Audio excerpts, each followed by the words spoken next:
22 sessiyasida 20 nafar deputatlarimizdan 16 nafarlari ishtirok etyaptilar. 4 nafar deputatimiz uzrli sabablar bilan sessiya ishtirokida qatnashmayaptilar.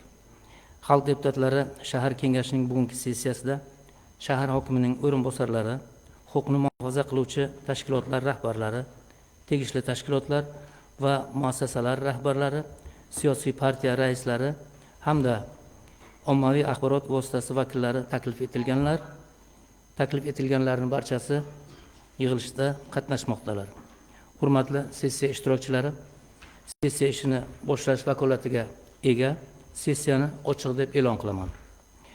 Hurmatli deputatlar, O'zbekiston Respublikasi mahalliy davlat hokimiyati to'g'risidagi qonunning 17-moddasiga binoan sessiya kotibini saylab olishimiz kerak. Sessiya kotibligiga 18-shodlik saylov okrugidan deputat Amonov Xayrullo Sharifovich saylansin degan taklif bor. Boshqa takliflar bormi? Agar bo'lmasa, rozilar ovozga qo'yamiz. Rozilar, qarshi, betaraflar yo'q. Rahmat. Marhamat, sessiya kotibi o'z joyingizda egallashingizni so'raymiz. Hurmatli deputatlar, bugungi sessiyani kun tartibi va ish reglamenti sizlarga tarqatilgan. Kun tartibi va ish reglamenti bo'yicha sizlarda boshqa takliflar bormi? Yo'q. Agar bo'lmasa, tasdiqlab berishlarini so'raymiz. Rozilar, qarshi, betaraflar yo'q. Rahmat. Demak, kun tartibi va reglament qabul qilindi. Hurmatli deputatlar, sessiya kun tartibida birinchi masalani ko'rib chiqishni boshlaymiz. O'zbekiston Respublikasi mahalliy davlat hokimiyati to'g'risidagi qonunning 6 va 24-moddalari hamda O'zbekiston Respublikasi Prezidentining 2025-yil 30-yanvardagi 16-son farmonlari ijrosini ta'minlash maqsadida, shuningdek xalq deputatlari Kogon shahar kengashining ish rejasiga muvofiq sessiya kun tartibiga O'zbekiston 2030 strategiyasini, atrof muhitni asrash va yashil iqtisodiyot yilida davlat dasturini ijrosini ta'minlash borasida shaharda amalga oshirilgan ishlar hamda Kogon shahrining ijtimoiy iqtisodiy rivojlanishini ta'minlash bo'yicha 2025-yil davomida amalga oshirilgan ishlar to'g'risida masalani muhokamasiga o'tamiz. Ushbu masala bo'yicha so'z hurmatli hokimimiz shahar hokimi To'raboyev Mirshakar Muzaffarovga beriladi. Marhamat. Rahmat. Assalomu alaykum hurmatli deputatlar, sessiya ishtirokchilari. Kogon shahrining ijtimoiy iqtisodiy rivojlanishini ta'minlash bo'yicha 2025-yil davomida bir qator ishlar amalga oshirildi. Jumladan iqtisodiy rivojlanish va samaradorlik ko'rsatkichlari bo'yicha 2025-yilning yanvar-dekabr oylarida sanoat mahsulotlari hajmi 1,576 milliard so'm, o'sish sur'ati 107,5% ga bajarildi. Shaharda yil davomida xizmatlar hajmi 1,72 milliard so'm, o'sish sur'ati 114,9% ga bajarildi. Bundan tashqari shaharda yirik qurilish pudrat ishlari hajmi 668 milliard so'mni, o'sish sur'ati 104,6% ga bajarildi. Shaharda yillik qishloq xo'jalik ishlari hajmi 280 milliard so'm, o'sish sur'ati 105,3% ga bajarildi.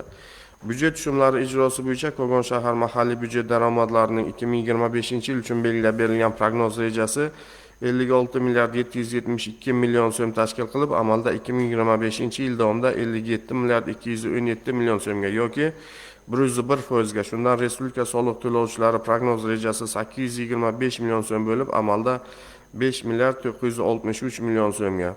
2024-yilda tushgan reja hisobdan olingan mablag'lar qaytarilishi chegirib tashlangan holda hisob-kitoblar amalga oshirilgan. Viloyat soliq to'lovchilari prognoz rejasi 34 milliard 870 million so'm bo'lib, amalda 36 milliard 29 million so'mga. Shahar soliq to'lovchilari prognoz rejasi esa 21 milliard 77 million so'm bo'lib, amalda 27 milliard 151 million so'mga bajarilishi ta'minlandi. 2025-yil davomida hokim yordamchilari tomonidan imtiyozli kreditlarni ajratilishi.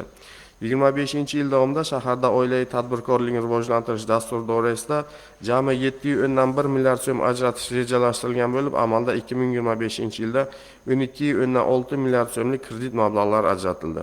Shundan yo'nalishlar kesimida tahlil qilinganda chorvachilik yo'nalishida 184 ta holatda 6 milliard so'm, tikuvchilikda 108 ta holatda 1,3 milliard so'm, xizmat ko'rsatishda 165 ta holatda 3.6 milliard so'm, ishlab chiqarish esa 1.6 milliard so'm, 127 ta kredit mablag'lari ajratildi. 2025-yil oilaviy tadbirkorlikni rivojlantirish dasturi doirasida 584 ta ish o'rinlari yaratildi. O'zbekiston Respublikasi Prezidentining 2024-yil 7-sentyabrdagi kichik biznesni uzluksiz qo'llab-quvvatlash kompleks dasturini takomillashtirish chora-tadbirlari to'g'risidagi 312-sonli qaroriga asosan shaharda mikro, kichik va o'rta biznesga, shu jumladan tadbirkorlik dasturlari doirasida 25-yil davomida banklar kesimida mikro, kichik va o'rta biznes jami reja 105.9 milliard so'm bo'lib, 136.3 milliard so'm kredit ajratildi. Shu jumladan dasturlar doirasida jami reja 54.6 milliard so'm bo'lib, 54.6 milliard so'mga kreditlar ajratildi. Aholi bandligini ta'minlash va daromadlarini oshirish bo'yicha shaharda 2025-yil davomida bandlik dasturi doirasida 3580 nafar fuqarolarni daromad keltiradigan mehnat bilan band qilish belgilangan bo'lib, yanvar-dekabr oylarida 5903 ta ish o'rinlari tashkil qilinib, investitsiya mahalliy sanoatni rivojlantirish hisobiga 735 nafar, xizmat ko'rsatish va tadbirkorlikni rivojlantirish hisobiga 4755 nafar va qurilish va kommunikatsiya sohasiga 413 nafar fuqarolarning bandligi ta'minlandi. Shuningdek, 2025-yil davomida 490 nafar ishsiz fuqarolarni turli kasblarga o'qitish rejasi tasdiqlangan bo'lib, yanvar-dekabr oylarida 766 nafar ishsiz fuqarolar kasb hunarga o'qitish uchun jalb qilindi. Bundan tashqari, mahalla fuqarolar yig'inlaridagi hokim yordamchilari tomonidan yanvar-dekabr oylarida 1520 ta fuqarolarni o'z-o'zini band qilish orqali bandligi ta'minlandi.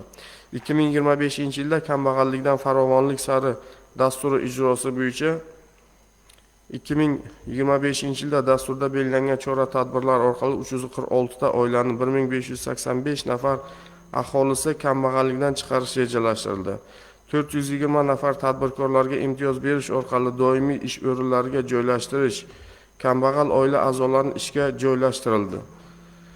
663 nafar tadbirkorlikka jalb etish orqali aholi bandligini ta'minlash, 558 nafar driver loyihalarini amalga oshirish orqali, 33 nafari kasb hunarga o'rgatish orqali bandligi ta'minlash hamda 411 nafar boshqa xizmatlar ko'rsatish orqali kambag'allikdan chiqarildi. Yanvar-dekabr oylarida 509 ta oilaning 1885 nafar aholisi kambag'allikdan chiqarildi. 285 nafar fuqarolarning doimiy, vaqtinchalik va mavsumiy ishlarda bandligi ta'minlandi. Shuningdek, 141 nafar fuqarolarga imtiyozli kredit ajratildi. 80 nafar fuqaro kasb hunarga o'qitildi. 2 nafar fuqaroga subsidiya berildi.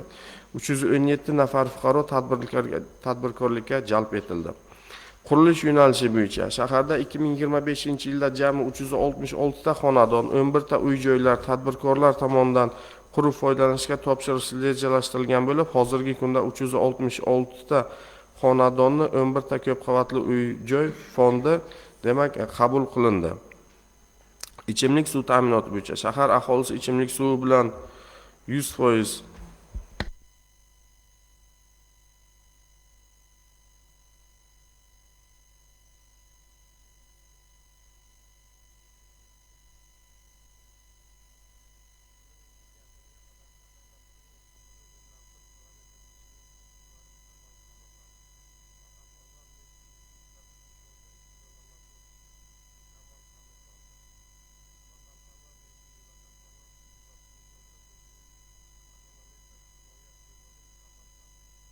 mukammal ta'mirlandi. 18 ta temir beton quduqlarni mukammal ta'mirlandi. 105 dona aholi xonadonlariga suv o'lchagich asboblari o'rnatilib, suv o'lchagichlar tamg'alandi. Shuningdek, 9,5 kilometr ichimlik suv quvurlari va 601 kilometr oqova quvurlari zararsizlantirib yuvildi. Gaz ta'minoti shahar aholisi 100% tabiiy gaz bilan ta'minlangan bo'lib, jami 15405 ta iste'molchi, shundan 15081 ta aholi va 324 ta ulgurji korxonalar hisoblanadi. Gaz o'lchagichlar 100% o'rnatilgan. 2025-yilda 2,7 kilometr gaz quvurlarini mukammal ta'mirlash rejalashtirilgan. Amalda 3,2 kilometr gaz quvurlari mukammal ta'mirlandi. 208 ta gaz maromlash punkti to'liq taftishdan o'tkazilish rejalashtirilgan. Amalda 208 dona gaz maromlash punkti to'liq taftishdan o'tkazildi. birta gaz maromlash punktini mukammal ta'mirlash rejalashtirilgan. Amalda ushbu ishlar ham amalga oshirildi. 22 kilometr gaz quvurlarini estetik jihatdan tartibga keltirish va bo'yoqlash ishlari amalga oshirish rejalashtirilgan bo'lib, amalda ushbu ishlar to'liq amalga oshirildi. Elektr ta'minotida shaharda 252 kilometr tarmoqlar, 7816 ta tayanch ustunlar va 131 dona transformator mavjud. 2025-yil davomida 42,7 kilometr uzunligidagi past kuchlanishli elektr tarmoqlari ta'mirlandi. 110 dona tayanch ustunlar o'rnatildi. Shaharda jami 38.940 ta iste'molchi bo'lib, shundan 36.523 tasi aholi va 2.417 tasi ulgurji korxonalar hisoblanadi. Elektr o'lchagichlar 100% o'rnatilgan. Madaniy meros obyektlari bo'yicha O'zbekiston Respublikasi Prezidentining 2019-yil 30-iyuldagi o'rta shaharlarni kompleks rivojlantirish loyihasini amalga oshirishga doir chora-tadbirlar to'g'risidagi PK 4409 sonli qaroriga asosan shaharda joylashgan 6 ta madaniy meros obyektlari, jumladan Amir saroyi, italyan binolari, yapon gospitali, sinagoga, sobiq rus konsulligi va Nemis banki binolarida restavratsiya ishlari olib borilishi belgilangan bo'lib, hozirda ta'mirlash ishlari amalga oshirilmoqda. O'rta shaharlarni kompleks rivojlantirish loyihasi doirasida Jahon bankining 100 million AQSh dollar miqdoridagi qarz mablag'lari ajratilgan bo'lib, shundan 32,1 million dollari Buxoro viloyati Kogon shahrida madaniy meros obyektlarini restavratsiya qilish, shahar infratuzilmasini yaxshilash, obodonlashish va ko'kalamzorlashtirish ishlarini amalga oshirishga yo'naltirilishi belgilangan. Ushbu mablag'larning 6 million dollari bevosita madaniy meros obyektlarini restavratsiya qilish ishlariga ajratilgan.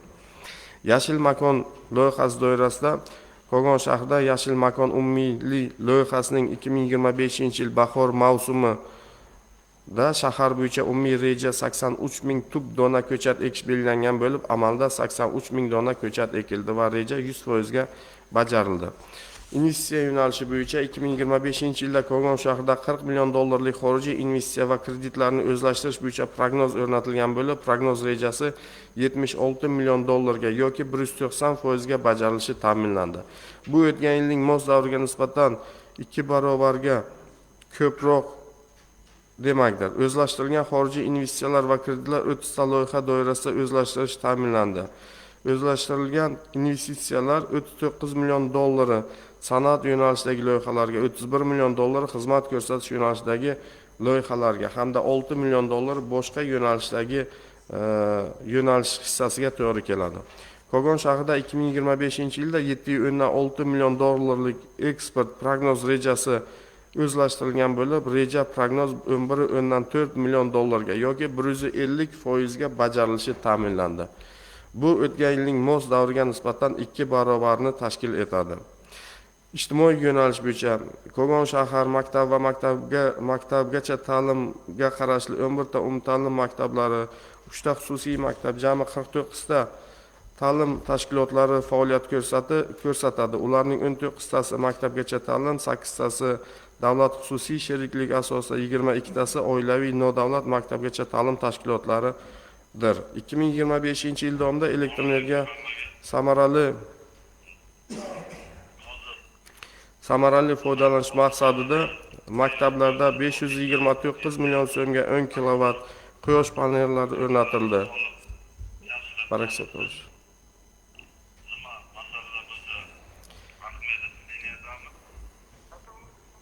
2025-yil davomida elektr energiya samarasi foydalanish maqsadida 7-chi, 5-chi, 9-chi, 17-chi, 18-chi maktabgacha ta'lim muassasalarida jami 529,9 million so'mga 10 kilovat quyosh panellari o'rnatildi.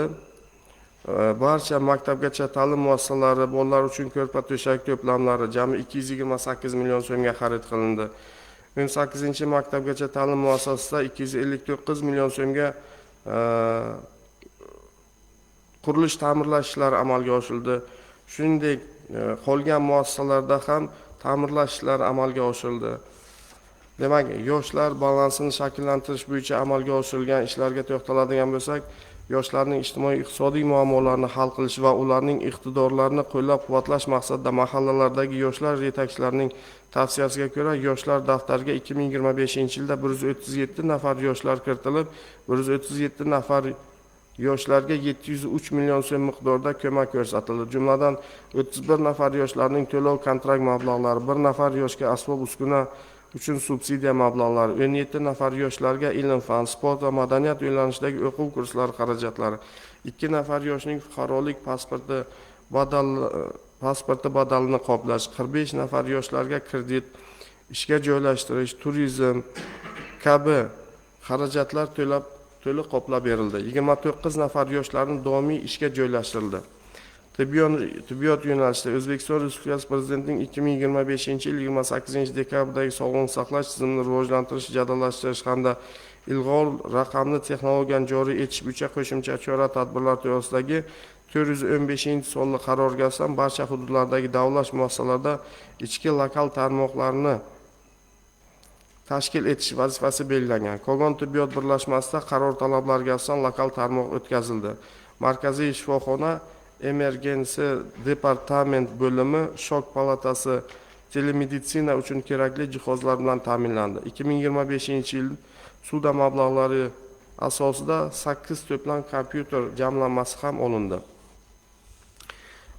Demak, mahalla yo'nalishida hozirgi kunda shahardagi barcha mahalla fuqarolar yig'inlari o'z xizmat binosiga ega bo'lib, Maxtumquli mahalla fuqarolar yig'ini binosi davlat xususiy sheriklik asosida qurilishlar davom ettirilmoqda. Shuningdek, mahallaning ijtimoiy-iqtisodiy jamg'armasi hisob raqamiga yil davomida 531 million so'mlik mablag' tushgan bo'lib, 25-yilning 12 oyi davomida 88 million 500 ming so'm mablag' mahallalarda yashil makon loyihasini rivojlantirish maqsadida yo'naltirildi. 20 million so'm mablag' mahalla hududida istiqomat qilib kelayotgan ijtimoiy himoyaga muhtoj oilalarning uy-joylarini ta'minlashga, jinoyatchilikni oldini olish maqsadida 25 million so'm mablag', kameralar o'rnatish va mahallalarning moddiy texnik bazasini mustahkamlash uchun 100 million so'm mablag', mahallalarning infratuzilmasini yaxshilash maqsadida 150 million so'mga yaqin mablag'lar sarflandi. Demak, Kogon shahrida o'zgalar parvarishiga muhtoj yakka yolg'iz, keksa va nogironligi bo'lgan shaxslar jami 101 nafarni tashkil etadi. Ularning 107 nafarini xonadoni 205 marotaba hasharotlarga qarshi dezinfeksiya ishlari amalga oshirildi. 1 nafarni xonadon ta'mirlash uchun ko'maklashish, 2 nafariga muddatdan o'tgan pasportlarni badal pulsiz almashtirib berildi. Shahardagi yakka yolg'izlarning barchasi joriy yil davomida chuqurlashtirilgan tibbiy ko'rikdan o'tkazildi. Yakka yolg'izlarga ijtimoiy va maishiy xizmatlar ko'rsatilishi joriy etilib, barcha ijtimoiy va maishiy xizmatlar kabi turli vazifalarni bajarish uchun jami 10 nafar ijtimoiy xodim assistentlari sifatli xizmat ko'rsatib, 1-iyuldan tadbirkorlarga biriktirib berildi. Kogon shahar Nurbaxsh, Fayzmet servis, Busenis mas'uliyati cheklangan jamiyati hamda 8 ta o'zini o'zi band qilgan yakka tartibdagi fuqarolar ehtiyojmand fuqarolarga xizmat ko'rsatib kelmoqda. Pulli xizmatlarga 43 nafar shaxslar bilan shartnomalar tuzildi va xizmatlar ko'rsatilgan. Kogon shahridagi tazyiq va zo'ravonlikka uchragan xotin-qizlar 212 nafarni tashkil qilib, 50 nafarni birlamchi ko'mak xonasiga joylashtirildi. Himoya orderi olgan xotin-qizlar bilan Kogon shahar ichki ishlar bo'limi xodimlari hamda markaz katta yoshdagilar, bosh mutaxassis va psixologi bilan birgalikda yakka tartibdagi suhbat olib borilib, monitoring qilib kelmoqda. Bundan tashqari 3 nafar fuqaroni viloyat reabilitatsiya markaziga joylashtirildi. Demak, xotin-qizlar yo'nalishida xotin-qizlar tadbirkorlik markazi tomonidan jami 429 nafar, shundan 15 nafar xotin-qizlar uy hamshiraligi yo'nalishida va 24 nafar tikuvchilik yo'nalishida kasb-hunarga, 11 nafari kompyuter savodxonligi yo'nalishiga, xotin-qizlarni tadbirkorlikka keng jalb qilish maqsadida 379 nafar xotin-qizlar tadbirkorlikka, kambag'allikni qisqartirish va bandlik bo'limi tomonidan Buxoro shahar kasbiy ko'nikmalar markazi 20 nafar xotin-qizlar, ayollar sartaroshi, vizajist, yosh bolalar uchun enaga, manikur, pedikur va boshqa yo'nalishlarda kasb-hunar o'qitildi. Hunarmand uyushmasi tomonidan 68 nafar xotin-qizlar ustoz-shogird asosida kasb-hunarga o'rgatilib ro'yxatdan o'tkazildi. Shuningdek, Zirabot, Arabxona, Abdulla Qodiriy, Amir Temur, Mirzo Ulug'bek mahallalarida xotin-qizlar bandligini ta'minlash va salomatligini mustahkamlash markazi tashkil etildi. Ishsiz xotin-qizlarning oilaviy muhitlarini o'rgangan holda ichki imkoniyatlardan foydalanib yashash manzillarida kichik biznes tashkil etish uchun 590 nafar xotin-qizlarga kredit olishlariga amaliy yordam ko'rsatildi. Kogon shahridagi xonadonda kichik ishlab chiqarish sexi tashkil etgan 39 nafar xotin-qizlarning ro'yxatlari shakllantirildi. 42 nafar lider tadbirkorlar va hunarmandlarga 235 nafar xotin-qizlar biriktirildi. Xulosa qilib aytganda, qarorda belgilangan barcha topshiriq va ko'rsatkichlar bo'yicha tizimli ishlar olib borildi. Lekin shuni aytishimiz kerak, hurmatli deputatlarimiz, Kogon shahrining potensiali bundan ham kengroq. Hozir aytganimizdek, bu yo'nalishlarni 2026-yilda ham uzluksiz davom ettirish, shuningdek aholini daromadini oshirish, sanoat korxonalarini yangidan sanoat korxonalarini ishga tushirish borasida hozirdan ishlar amalga oshirish boshlangan. Shu bilan birgalikda mana prezidentimiz topshiriqlariga asosan Kogon shahri kambag'alchilikdan hamda ishsizlikdan xoli hududga aylantirish borasida ham tegishli ishlar amalga oshirilyapti. O'zimizning hisob-kitoblarimiz va rejalarimiz albatta bor. Joriy yilning 9 oylik yakuni bilan albatta Kogon shahri ham demak kambag'alchilikdan, ishsizlikdan xoli hududga aylanish rejalashtirilgan. Shuningdek, yuqorida aytib o'tgandek, o'sha tarixiy obyektlarimizda ham ishlar jadallik bilan olib borilmoqda. Uni ham demak joriy yilning avgust-sentyabr oylariga qadar yakunlash rejalashtirilgan. Hurmatli deputatlar, kun tartibidagi masala yuzasidan qisqacha axborot berdim. E'tiborlaringiz uchun rahmat. Rahmat. Ma'ruza tugadi. Ma'ruzachiga savollar bormi, hurmatli deputatlar? Rahmat. Rahmat. Bo'lmasa, qo'llaringizga qaror loyihasi berilgan. Mana shu qaror loyihasiga asosan kengashimizning qarorini tasdiqlab olishimiz kerak degan taklif tushyapti. Rozilar? Qarshi, betaraflar? Yo'q. Rahmat. Hurmatli deputatlar, kun tartibidagi ikkinchi masalaga o'tamiz. Kogon shahrida ijtimoiy-iqtisodiy rivojlantirishni, Kogon shahrida qonuniylikni mustahkamlash, fuqarolarning huquq va erkinliklarini ta'minlash, davlat va jamiyat manfaatlarini muhofaza qilish, huquqbuzarlik va jinoyatchilikga qarshi kurashish borasida amalga oshirilgan ishlar to'g'risida so'z navbati Ergashev Shohjahon Hakimovichga beriladi, shahar prokurori. Assalomu alaykum.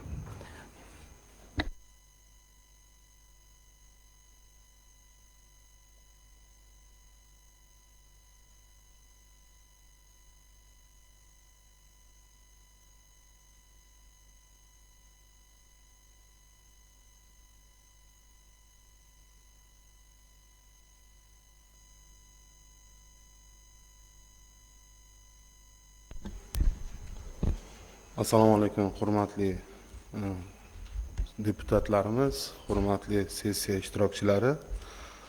Men axborotni boshlashimdan oldin Kogon shahrida 2025-yilda amalga oshirilgan ishlar bilan bir qatorda bu yilda sizlar bilan birgalikda nimalarni qilishimiz kerak? Shu Kogon shahrida vaziyatni qayta o'nglash, ijtimoiy-iqtisodiy sohalarni rivojlantirish bo'yicha amalga oshirishimiz lozim bo'lgan, birgalikda qilishimiz kerak bo'lgan vazifalarga to'xtalmoqchiman. Birinchi faoliyat bo'yicha ma'lumot beradigan bo'lsak, shahar prokuraturasi tomonidan 2025-yilda barcha faoliyat yo'nalishlari bo'yicha 159 ta o'rganishlar o'tkazildi. O'rganishlar natijasida 3000 ga yaqin qonun buzilish holatlarini aniqlandi.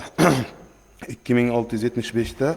Shundan har bir nafariga ana shu 2675 ta qonun buzish holatiga yo'l qo'ygan holatlar bo'yicha 149 ta mansabdor shaxsning jinoiy, ma'muriy hamda intizomiy javobgarlik masalasi hal etildi. Xususan 16 ta mansabdorlarning jinoiy javobgarlik masalasi 1 yil davomida hal etildi. Bu bizning Kogon shahri uchun juda katta raqam deb aytsak bo'ladi. Endi shuningdek, qonun sohalarida to'xtaladigan bo'lsak, bu jinoyatlar nimaga, qanday bo'lyapti? Iqtisodiy sohada o'tkazilgan o'rganishlar davomida, masalan, bizda hozirgi eng katta masala byudjet mablag'larining maqsadli ishlatilishi, aholimizning kambag'allikdan chiqarilishi, amalga oshirilayotgan bunyodkorlik ishlari natijasi davomida 505 ta qonun qoida buzilishi emas, 505 ta qonun buzish holati aniqlanyapti. Aniqlangan holatlar yuzasidan 5 ta jinoyat ishi qo'zg'atilyapti. Faqat iqtisodiy soha, ya'ni hokimning birinchi o'rinbosari yo'nalishidagi bu qonun buzish holatlariga to'xtalmoqchiman. Xususan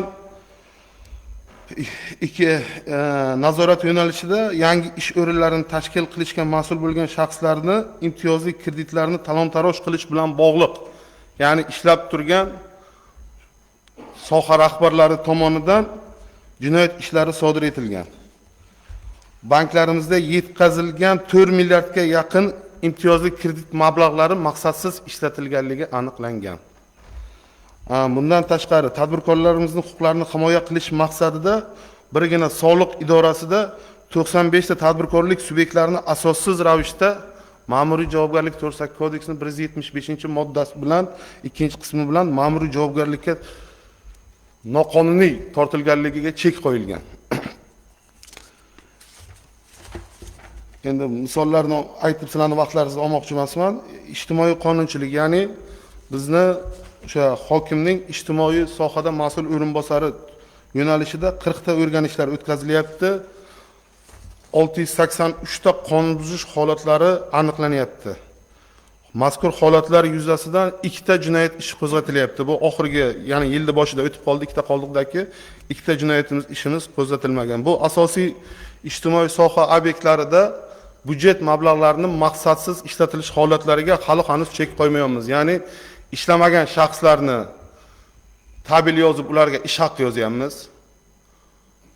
Men oldingi yig'ilishlarda ham aytdim, davlat dasturlari asosida ajratilayotgan budjet mablag'larini maqsadsiz o'zlashtirish yoki restavratsiya qilish yo'li bilan talon-taroj qilinish holatlari ijtimoiy sohada chek qo'yilmadi. Xususan birgina misol qilib aytaman men, bizni ta'lim dargohi bu birinchi o'tgan yilgi yig'ilishimizda birinchi sonli davlat maktabgacha ta'lim tashkiloti haqida men aytdim. Mudirasining sobiq mudirasi tomonidan deputatlarga 3-chorak bo'yicha berilgan nimamizda shu bor edi. 4-chorakda nima bo'lyapti? Ushbu birinchi sonli maktabgacha ta'lim dargohimizda, ya'ni bolalarimiz ishonib topshirgan nimamizda hozirgi kunda mana 3 ta jinoyat ishi qo'zg'atildi. Mansabdor shaxslarga nisbatan. Ular bolalarimiz tomonidan, ota-onalar tomonidan bir martalik oylik to'lovlarni o'zlashtiryapti. Xodimlar o'rtasida shunchalik jinoiy muhit, kirmagan vaziyat avj olganki, bir-birining nomida imtiyozli kreditlarni olish, firibgarlik kabi jinoyatlar sodir etilyapti. Bu bizni birinchi sonli bitta bog'chani faoliyatida ayanchli holat. Yoki musiqa maktabimizga to'xtalib o'tmoqchiman. Bizda mana shu yerda hammamiz o'tib qaytadigan musiqa maktabimiz bor. Musiqa maktabimizning faoliyati tahlil qilinganda ham u yerda maktab direktori tomonidan ishlamagan xodimlar nomiga ish haqi yozilishi, o'zi o'tmagan darslar uchun o'ziga ish haqi yozilish holatlari aniqlanib, jinoyat ishi qo'zg'atilib, javobgarlik muqarrarligi ta'minlandi. Endi keyingi sohada yana nima qiladigan bo'lsak, bizda hozir men to'xtalib o'taman, jami Kogon shahrida 187 ta yil davomida jinoyat sodir etildi, hisobga qo'yildi. 187 ta jinoyatlarimizni tahlil qiladigan bo'lsak, kredit turdagi mahalla jinoyatchiligimiz 34 tani, lekin eng katta bizda og'riqli nuqtamiz har birta o'tirgan davlat xizmatchisi tomonidan oldin olinishi lozim bo'lgan 108 ta jinoyatlar sodir etilishiga biza sababchi bo'lgan biza. 108 ta jinoyatlar agar ana shu har bir mansabdor o'tirgan davlat xizmatchisi o'zini vazifasiga beparvolik qilmaganida, o'sha o'zini subyekti bilan to'liq ishlanilganda, o'z xizmat vazifasini to'laqonli bajarganida ana shu 108 ta jinoyatlarni sodir etilishini oldini olgan bo'lardik. Endi qotillik jinoyatlarimiz, 2 ta qotillik jinoyati sodir etildi. Bu raqam bilan aytilganda 2 ta deymiz, lekin biza o'zimizdagi shu 2 ta o'ta og'ir jinoyat sodir etilishga yo'l qo'yildi. Og'ir tan jarohati yetkazish bilan bog'liq 3 ta jinoyat qayd qilindi. Oilaviy zo'ravonligimiz, hozir bu yo'nalishda to'xtalib o'taman, 5 ta jinoyat sodir etildi. Eng yomon tomoni firibgarlik jinoyati 31 ta hamda o'g'rilik jinoyatimiz ham 31 ta sodir etilganligini hech qanday izohlab bo'lmaydi. Shaxslar tomonidan sodir etilgan shu jinoyatlarning tasnifiga kelib to'xtaladigan bo'lsak, bizning og'riqli nuqtamiz hozir shu endi ijtimoiy sohani gapirib o'tdim. Yoshlarimiz tomonidan davlatimiz rahbari tomonidan yaratib berilayotgan sharoitlar, amalga oshirilayotgan viloyatdagi keng islohotlarga qaramasdan 26 ta jinoyat sodir etilganligi har bir o'tirgan davlat xizmatchisining aybi bor. 26 nafar yoshlarimizning 6 nafari voyaga yetmagan. Eng qizig'i 4 nafari maktab o'quvchilari tomonidan jinoyatlarimiz sodir etilyapti. Bir nafar talabamiz tomonidan jinoyat sodir etilgan bo'lsa, ayollar tomonidan, ya'ni xotin-qizlarimiz tomonidan 16 ta jinoyat sodir etilganligini hech qanday asoslab, hech nima bilan asoslab bo'lmaydi. Endi men tibbiyot sohasida bir narsaga to'xtalmoqchiman. Jinoyatlarni tub sabab omillarini nima qilishga, buni biz o'tirib shu sessiya bo'ladi deganda ancha tayyorgarlik ko'rdik. Tayyorgarlik davomida shunga kelib tutyapmizki, bizda jinoyatlarimizni sodir etilishiga asosiy sabablardan biri bu ichkilik. Ruhiy sog'ligida muammolar mavjud shaxslar tomonidan sodir etilyapti. Ya'ni shu qatlam bilan biz ishlamayapmiz. Shuning uchun men bir narsalarga e'tibor qaratmoqchiman. Spirtli ichimlikka ruju qo'ygan 283 nafar shaxsimiz bor. Men sessiyaga shuni qo'ymoqchi edimki, deputatlarda shu mahalla kesimida ana shu spirtli ichimlikka ruju qo'ygan 283 nafar, ruhiy tajovuzkor 19 nafar shaxslarimiz bilan ishlash bo'yicha bevosita tibbiyot rahbarini hisobotini eshitishlaringizni tavsiya qilaman. Sababi shu yo'nalishda nima ishlar qilyapti tibbiyot xodimlari? Patronaj xizmatimiz bor, davolash xizmatimiz bor. Shu ichkilikka ruju qo'ygan shaxslarni davolashga mas'ul bo'lgan xodimlar bor. Ularning faoliyati shu orqa tomonda qolib ketyapti. Ana shu jinoyatlarni mana sodir etilgan, men hozir ta'kidlab o'tdim, 187 ta jinoyatlarni 3 dan bittasi ichkilikka ruju qo'ygan shaxs bilan bizga to'g'ri kelyapti. Bu juda og'riqli nuqtamiz bizani. Endi mahalla yettiligi tomonidan e'tirof etish kerak, muayyan ishlar amalga oshirildi. Bu mahalla yettiligi boshqa davlatlarda uchramagan. Bizda ana jinoyatchilikka qarshi kurashda ham ancha yordam berdi. 3527 nafar shaxslarga nisbatan ijtimoiy profilaktik tadbirlar o'tkazilib, qo'shma xulosalar tuzildi. Bu qo'shma xulosa nima? Ishsizda profilaktika inspektori aniqlaydida, ishsiz deb hokim yordamchisiga buyurtma beradi. Ya'ni ana fuqaro ishsiz, shu bilan ishlamasang menga jinoyat beradi deb. Ana shu shaxslarni borib bandligini ta'minlab, birga ichki ishlarda xodimi bilan birga qo'shma xulosalarni tuzadi. Lekin endi bir narsani to'xtalmoqchiman. Mayli, aksariyat mahalla yettiligimiz faol ishladi. Har safargidan ko'ra, har yildan nisbatan o'tgan yilda ishladi. Lekin ishlamagan 2 nafar mahalla raisimiz, 8 nafar hokim yordamchimiz, 3 nafar ichki ishlar xodimi, 2 nafar yoshlar yetakchisi va bandlik bo'lim boshliqlariga nisbatan ijtimoiy profilaktikaga soxtakorlikka yo'l qo'ygani uchun javobgarlik masalalari hal etildi. Men deputatlarimizdan ham shu narsani so'ramoqchi edim. Ijtimoiy profilaktika masalasi bo'yicha ham shu mahalla yettiligini rahbarlarini bevosita ma'ruzalarni eshitsak maqsadga muvofiq bo'ladi. Ya'ni har bittasi bizga og'riqli nuqta. Hokim yordamchilarimiz tomonidan ish o'rni yaratilmasa, jinoyat sodir bo'laveradi. Chunki ishsizlikdan qilinadi. Xotin-qizlarimiz bilan to'laqonli ishlanilmasak, xotin-qizlar tomonidan 16 ta jinoyat sodir etilganligi bu yerda o'tirgan har bitta davlat xizmatchisini sal hayajonga solish kerak. Nima bo'lyapti bu? Qaysi tomonga qarab ketyapmiz? Voyaga yetmagan yoshlar tomonimizdan 26 ta jinoyat sodir etilganligi, shundan 4 nafar maktab o'quvchisi bo'lgani esa hammamizni birdek xavotirlantirish kerak. Endi men voyaga yetmaganlar tayyorgarlik davomida bir narsani to'xtalmoqchiman, hurmatli. Endi bu narsa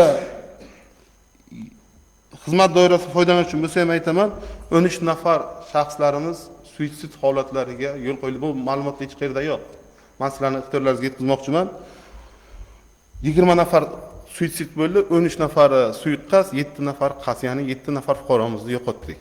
Bu bilan, ya'ni nima, 20 nafar shaxs bilan bizning mavjud psixologlarimiz, tibbiyot xodimlarimiz vaqtida ishlamaganligi natijasida, uning ruhiyatida bo'lgan buzilishlar natijasida 20 ta odam o'z joniga qasd qilgan, suiqasd qilgan.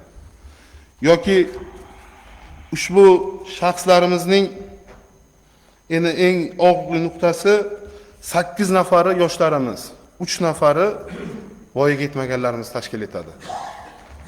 Yoki bo'lib o'tgan 1 yil davomida 24 nafar fuqarolarimiz, shundan 19 nafari yoshlarimiz tomonidan bedarak, ya'ni o'z uyida bo'lmaganligi, bir va undan ortiq kun davomida bo'lmaganligi hammani sal sergaklikka tortish kerak. Hammamizning farzandimiz bor. 1 yilda Kogon shahrimizda 24 ta bedarak haqida xabar chiqib, mayli ularning ichki ishlar xodimlari tomonidan topilib, oila a'zolariga sog'-omon tarqatib qo'yilyapti. Lekin 24 nafar shaxslarimizda ikkitasi 2 nafar qizimizga nisbatan jinsiy jinoyatlar sodir etilganligini hech qanday izohlab bo'lmaydi. Ya'ni voyaga yetmagan yosh chiqib ketyapti, jinsiy jinoyatning qurboniga aylanyapti. Endi men tergov haqida ham to'xtalmoqchiman. Mana hozir mansabdorlar tomonidan aniq nima qilindi? 185 nafar shaxslarga nisbatan 157 ta jinoyat ishlari tergov qilinib, sud muhokamasiga yuborilib, javobgarlik, ya'ni 185 ta shaxsning javobgarlik masalasi qat'iy hal etildi. Endi zarar summasiga to'xtaladigan bo'lsak, davlatga yetkazilgan, davlat va jamiyatga yetkazilgan zarar 6,5 milliard so'm, 6 milliard 492 million 556 million so'm zarar aniqlanib, tinma-tin davlatga undirilishi, davlat va jamiyatga fuqaroga yetkazilgan zararning undirilishi ta'minlandi. 626 million so'mlik, agar zarar to'lanmaydigan bo'lsa, 20 nafar shaxsimiz ehtiyot chora sifatida qamoqqa olindi. Ya'ni zararni to'lamaganligi uchun. Zarar to'lab tirildi. Zarar to'lab tirilishi natijasida davlatga yetkazilgan zararlar undirilishi ta'minlandi. Endi hurmatli deputatlarimiz, men bitta misol qilib aytaman. Bu yillar davomida kelgan, bu bevosita tashabbusga ko'ra bo'lgan narsa. Mana sudda qonuniy hukmi ham chiqdi. Sud hukmi qonuniy kuchga kirdi. Yon atrofimizda bo'ladigan narsa bizni xalqimizni ishonuvchanligidan foydalanib, fuqaromiz ana shu yerdan biz hammamiz uchun biladigan Kogon savdo market plus degan bizda, ya'ni ko'cha tilida aytganda, xalq tilida aytganda xususiy bozorimiz bor. Bozorimiz mansabdor shaxslar hammamiz kiramiz shu bozorda, kirib nimadir xarid qilamiz, tirikchilik uchun, nima uchun. Bozorda rahbari bor. Endi rahbari tomonidan davlat va jamiyatga, shuningdek fuqarolarimizga, bitta fuqaro emas, 10 ga yaqin fuqarolarimizga nisbatan 2 milliardga yaqin zarar aniqlandi. Ya'ni bitta fuqaromiz jabrlanuvchi Aminovdan 418 million, Azimovdan 300 million, Aybullayevdan 263 million, Rajab foydasiga 227 million, Ergashev foydasiga 143 million, Poyonov foydasiga 574 million, Ro'ziyev foydasiga 48 million so'mlik zarar. Ya'ni nima? Ularda aldab firibgarlik yo'li bilan mazkur shaxslarimizni bizni budjet, ya'ni soliq, budjetimizning asosiy manbasi bo'lgan soliqdan qochish holatlari aniqlangan. Javobgarlik masalasi, mazkur shaxsning javobgarlik masalasi qat'iyat bilan hal etilib, ehtiyot chora sifatida qamoqqa olinib, sud muhokamasiga yuborildi. Sud tomonidan 8 yil muddatda ozodlikni mahrum qilish jazosi tayinlandi. Bu yo'nalishdagi nimalarimiz ham qat'iy davom ettiriladi. Men sizlarni ishontirib aytaman. Birgina bu yilda men o'zimizda oldimizga men reja qilib olganman. Yashirin iqtisodiyotimiz bor. Mana shu bozor misolida men to'xtalib o'tmoqchiman. Birgina bozor misolida umuman jami 1247 ta bizda yashirin iqtisodiyot holatlarimiz bor. Hurmatli deputatlar, shuni bilib olishlaringiz kerak. Soliqqa tortilmagan 26 milliard, ya'ni 25 milliard 600 million so'mlik. Buni har bitta raqamning tagida asosi bor. Ya'ni soliqdan qochish holatlari bor. Biz agar shu yilda barcha davlat xizmatchilari o'z vazifamizda halol pokiza bajarsa, 25 milliard 600 million so'm budjetga soliqqa pul tushirishimiz. 25 6 milliard degani nechta maktab, nechta bog'cha, nechta tibbiyot muassasasi, nechta ijtimoiy himoyaga muhtoj shaxslarni moddiy ta'minoti degani bu. Shu uchun men deputatlarimizdan so'rayman, mana biz kecha shahar hokimi bilan birgalikda shahar prokuraturasida shu bo'yicha mas'ul mansabdor shaxslar bilan gapirib, ogohlantirib, shtab faoliyati yo'lga qo'yildi. Shu uchun sizlarni har bittalaringizda ham ana shu bizda 26 ta yo'nalishda birma-bir belgilab oldik. Qayerda keladi bu tagidagi manbasi. Shu uchun ana shu yo'nalishda ham sizlarning yordamlaringiz kerak, hamkorlikka biz tayyormiz. Birgalashib ishlasak, bu deputatlarimiz bilan hamkorlikda 25-6 milliard so'm budjetimizga undirish imkoniyati mavjud bo'ladi. Hurmatli deputatlar, men ma'ruzamga yana nima qiladigan bo'lsa, mana bu yilgi faoliyatimiz bo'yicha ham axborot berdik. Endi bu yilda bizda o'tgan yilda davlatimiz rahbarining birinchi sonli prezident qarorlari asosida muayyan ishlar amalga oshirildi.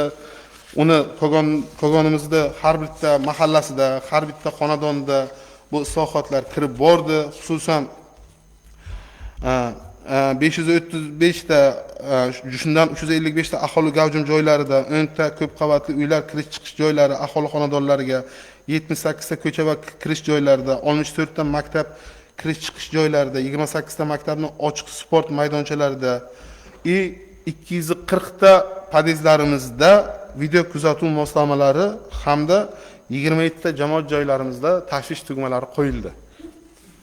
Endi 240 ta podyezd deganda bizda har oyda o'zimizda reja qilib olganmiz, 60 tadan 4 ta chorakda, bu chorakda ham biz o'zimiz uchun shuni qilganmiz, 240 ta video kuzatuv moslamalari.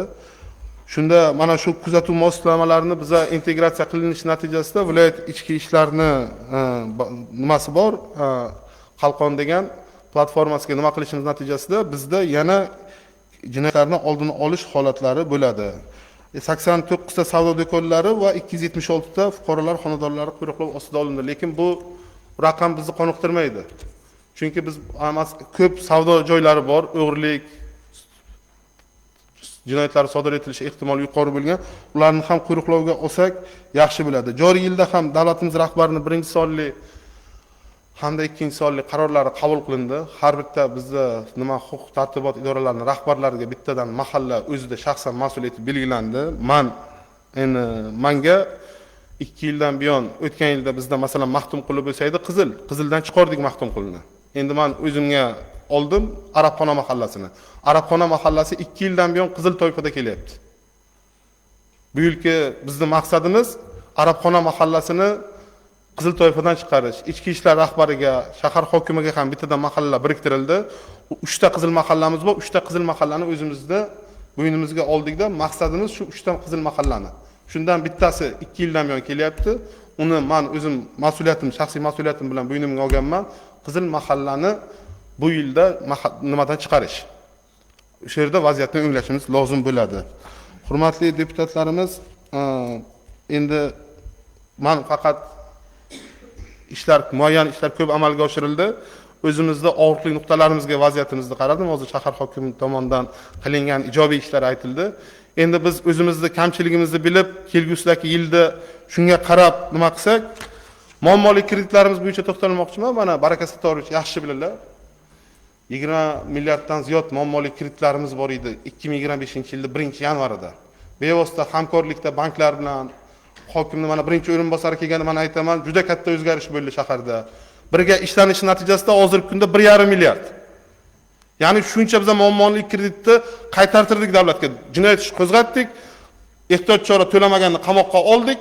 Natijada hamma kredit olgan, ishlatmagan odam kredit keltirib to'ladi. Bu yil endi aholini ijtimoiy himoyaga muhtoj qismini qo'llab-quvvatlashga qarab yo'naltiramizda, qolgan ishlarimizni ham shunga qarata olib boramiz. Endi muammolik yana bitta bizda eng katta tashvishga solarli narsa qurilish yo'nalishida boshqaruv servis kompaniyalarimiz bor. Hurmatli deputatlar, boshqaruv servis kompaniyasi 5 milliardga yaqin bo'ldi qarzdorligimiz. Bu Kogon shahar tarixida bo'lmagan. Bu yilda agar birgalashib shuni ham joyga qo'ysak, ancha maqsadga muvofiq bo'lar edi. Hurmatli deputatlar, mana shu debitor qarzdorlikni kamaytirish, gaz, suv, elektr rahbarlari ham fidoyilik bilan ishlayapti. Biz har bitta noqonuniy holatlarga mana shu yilda boshida 2 ta jinoyat ishi qo'zg'atildi. O'tgan yilda jinoyat ishlari qo'zg'atilib, zararlar endi undirilishi ta'minlandi. Shunga ko'ra men sizlarda hammalaringizni ana shu yo'nalishlarda hamkorlik taklif etaman. Men ma'ruzani og'riqli nuqtalarimizni kengashga taqdim qilganman, olmagan nomlariga olib birgalashib hamkorlikka ishlasak, vaziyatni o'nglash ehtimoli biz uchun yaxshi bo'lardi. E'tiborlaringiz uchun hozir ma'ruzamda bor edi, endi uzrli sababga ko'ra nima bo'lyapti? Kelgusida ham birgalikda ishlashga biz sizlar uchun doim tayyormiz. E'tiborlaringiz uchun rahmat. Savollar bo'lsa. Rahmat. Axborot tugadi. Savollaringiz bo'lsa marhamat. Bo'lmasa men o'ylaymanki, biz bu masalani ko'rdik. Komissiya, doimiy komissiyada savol hammasi o'sha yerda yechim topildi.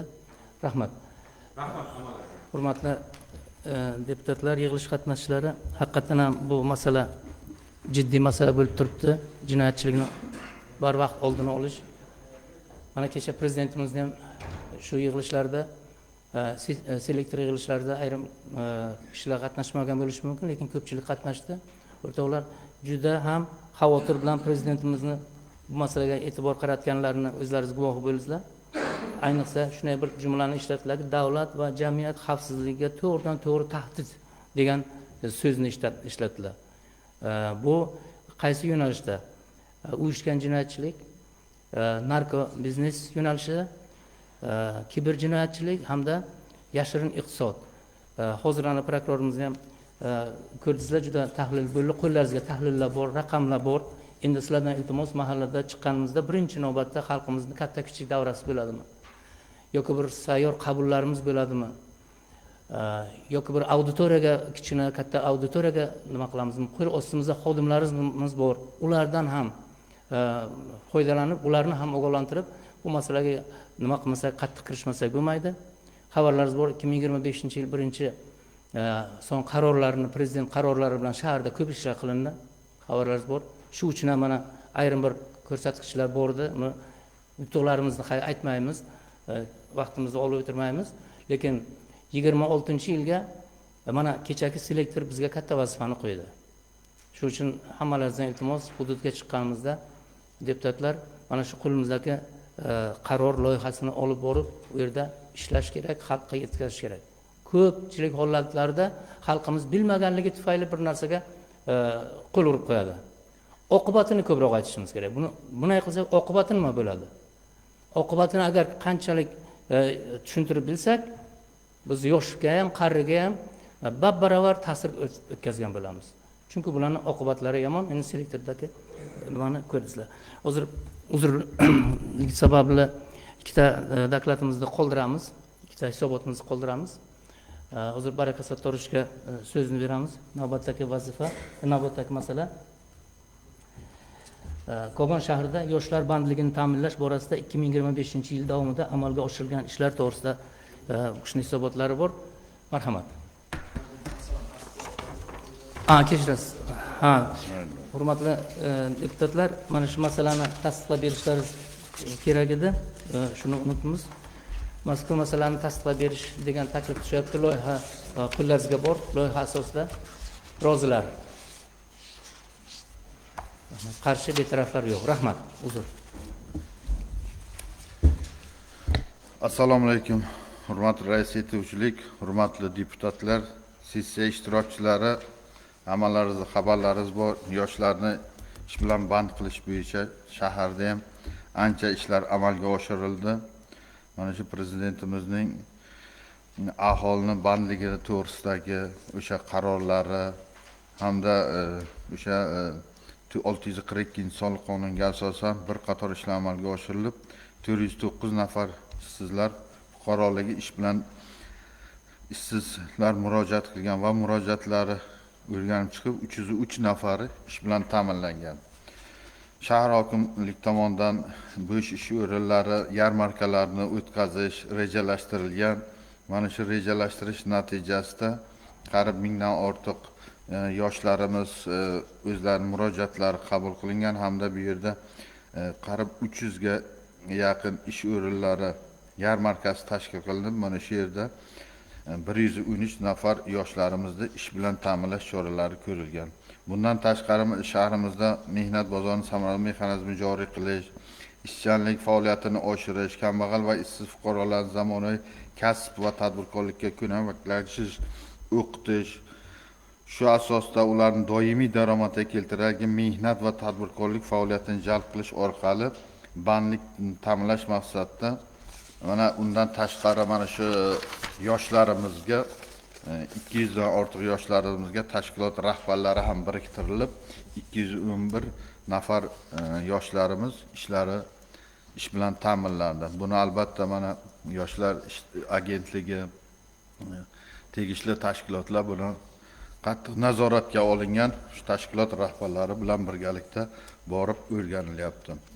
Ularni kasbga, hunarga o'qitiladigan fuqarolarni o'qitishini so'ng ularning bandligini ta'minlash, yoshlarning bandligiga ko'maklashish maqsadida har oyda shaharda korxona tashkilot muassasalari tomonidan 100 dan ortiq mavjud ish o'rinlari mavjud. Shu yerda ishlarga takliflar qilinyapti. Albatta endi bu yoshlarimiz ichida ishni xohlamaydiganlari ham bor. Bularni mana deputatlarimiz bilan birga, yoshlarimiz bilan birga, tegishli tashkilotlar bilan ularni majburlab bo'lsa ham ishga joylashtirish choralari ko'riladi. 25-yil davomida hokim yordamchilari tomonidan har bir mahallada 40 tadan o'sha mana shu mikro loyihalar tashkil etildi. Bu mikro loyiha albatta o'sha 2 ta yoki 3 ta ish o'rni yaratganlar mikro loyihalar tashkil qilinib, mana shu yerda ham yoshlarning bandligi ta'minlab kelinyapti. Albatta bu yoshlarimiz bo'yicha juda qattiq nazoratga olingan. Prezidentimiz tomonidan ham mana shu yoshlarga juda qattiq e'tiborlar, katta imkoniyatlar yaratib berilyapti. 26-yilda ham mana shu yoshlarimizni bandligini ta'minlash, mana yil davomida mehnat yarmarkalari tashkil qilinib, mana shu yoshlarimiz bilan alohida ishlar tashkil qilinadi. 26-yilda ham albatta mana shu yoshlarimiz bo'yicha yo'l xaritalar ishlab chiqilgan. Mana shu 26-yilda qiladigan ishlarimiz mana shu yoshlarimizga beriladigan e'tiborni juda kuchaytirib, mana yil davomida yana mehnat kirib keladigan yoshlarimiz bor. Mana shu yoshlar bilan ham migratsiyaga ketadigan yoshlar, ularni ta'lim bilan o'qitish, tilni o'rgatish, shartnoma asosida albatta bularni ham ish bilan ta'minlash choralari ko'riladi. Rahmat, yoshlar bo'yicha agar ruxsat bersangizlar, yana ikkinchi o'sha oilaviy tadbirkorlik bo'yicha hisobot qilganda ruxsat bersangizlar, endi mana hozir hokimimiz ham o'sha ma'ruzalarda oilaviy tadbirkorlikni qo'llab-quvvatlash maqsadida qilingan ishlar bo'yicha qisqa to'xtalib o'tdilar. Albatta bu shahrimizda ham aholi tadbirkorlar tashabbuslarini moliyaviy qo'llab-quvvatlash, birinchi navbatda mahallalarda kichik biznes va tadbirkorlik muhitini yanada yaxshilash, yoshlar va xotin-qizlar daromadini mehnat bilan band qilish borasidagi tadbirlar tizimli ravishda davom ettirilishi taqozo etadi. Albatta bu prezidentimizning qarori bilan oilaviy tadbirkorlik qilingan ishlar to'g'risida har choraning yakuni bilan deputatlarimizga hisobot berilishi ko'rsatib o'tilgan. 2025-yilda tadbirkorlikni rivojlantirish, yangi tadbirkorlik subyektlarini ishga tushirish yo'nalishida jami 402 ta, shundan 140 ta yuridik, 255 ta yakka tartibli davlatlar ro'yxatdan o'tkazib, 800 dan ortiq aholi bandligi ta'minlangan. 25-yilda oilaviy tadbirkorlikni rivojlantirish dasturi doirasida 7,5 milliard ajratish rejalashtirilgan bo'lib, lekin 12,6 milliard so'm kredit ajratilgan. Bu endi 12 milliard kam pul. Buni ko'paytirishimiz kerak. Endi bu yo'nalish o'sha chorvachilik, tikuvchilik, xizmat ko'rsatish, ishlab chiqarish bo'yicha kreditlar ajratilgan.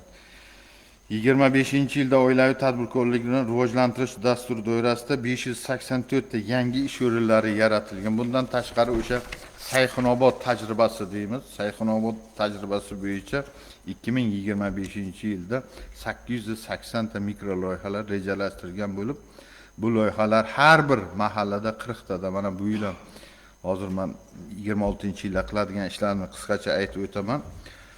Mana shu uchun mikro loyihalarga yo'nalish ham bu qishloq xo'jalik, sanoat, xizmat ko'rsatish bo'yicha o'sha xonadonlarda ishlar tashkil qilingan. Endi 26-yilda amalga oshiriladigan ishlarimiz to'g'risida aytadigan bo'lsak, mana 2026-yilda ham 760 ta yangi ish o'rinlari, o'sha mikro loyihalar tashkil qilinishi oyma-oy rejalashtirib olganmiz. Buni albatta yil oxirigacha amalga oshiriladi. Bundan tashqari mana xabarlarimizda hozir prokurorimiz aytib o'tdilar, o'sha kreditlar berishda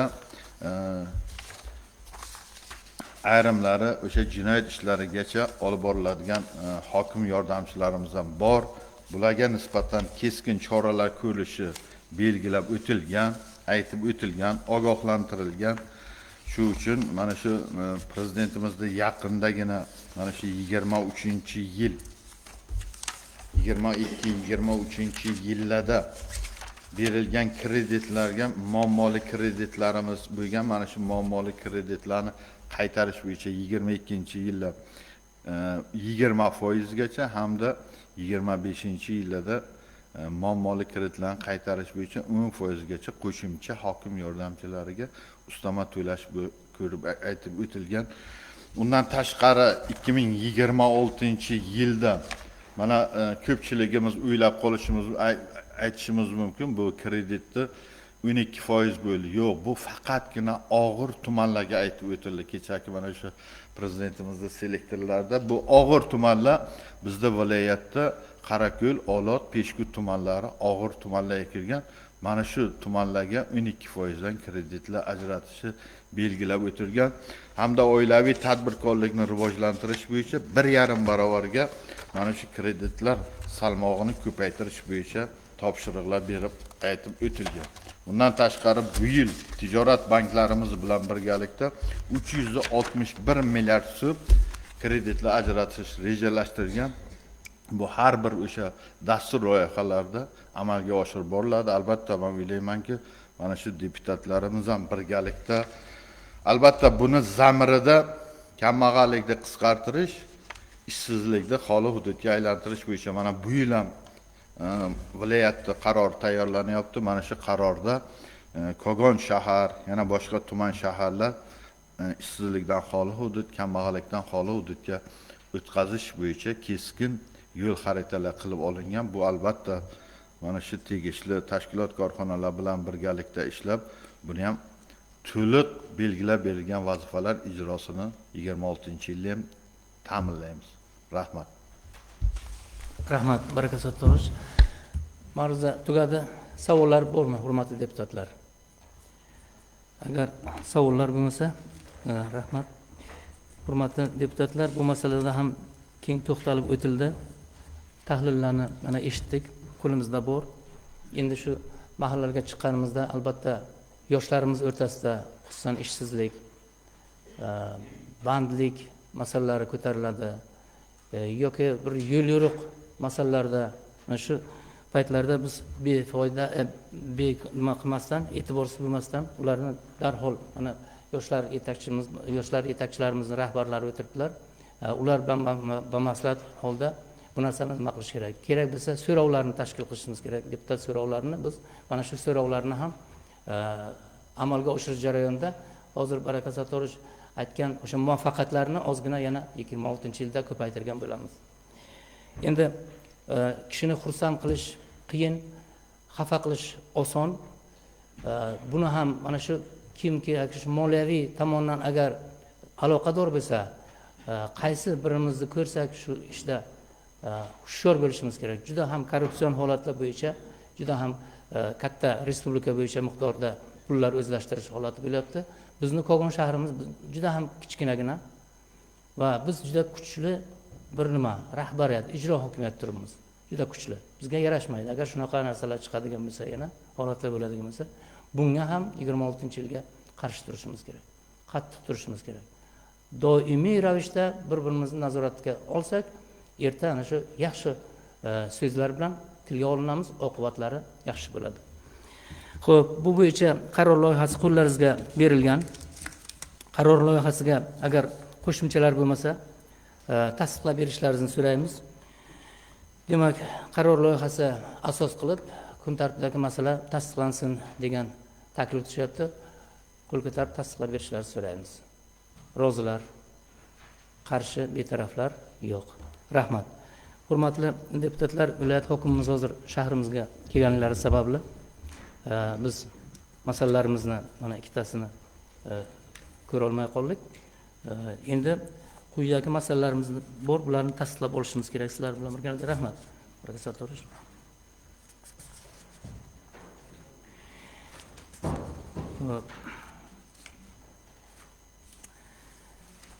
O'zbekiston Respublikasi Oliy Majlis Senati Kengashining 2025-yil 17-dekabrdagi tashabbusli byudjet jarayonlarini o'tkazish hamda moliyalashtirish tartibi to'g'risidagi nizomga o'zgartirish va qo'shimchalar kirish to'g'risida